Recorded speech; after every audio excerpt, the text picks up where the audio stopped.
Ахтему Чийгозу и 5 фигурантам дела 26 февраля зачитали обвинительное заключение. Прокуратура Российской администрации Крыма обвиняет заместителя председателя Меджлиса Ахтема Чийгоза в организации массовых беспорядков с причинением насилия и уничтожения имущества.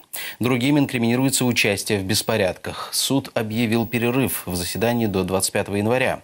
Новый адвокат Чийгоза Николай Полозов попросил дополнительное время для ознакомления с материалами дела.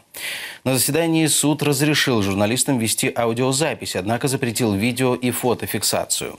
Ранее прокурор Российской администрации Крыма Наталья Поклонская заявляла, что будет добиваться вынесения окончательного приговора ко второй годовщине событий 26 февраля.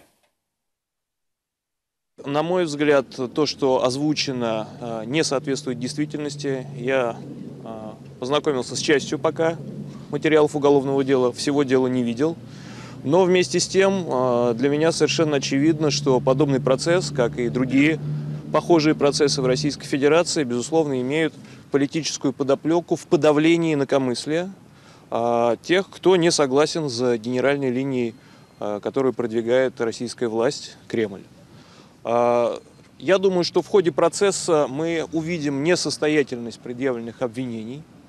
Доказательственная база, безусловно, слаба.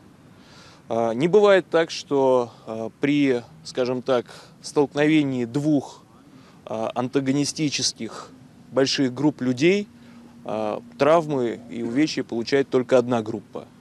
Мне совершенно непонятно, почему на большом митинге, на котором были и крымские татары, и представители партии «Русское единство», потерпевшими оказались представители партии «Русское единство».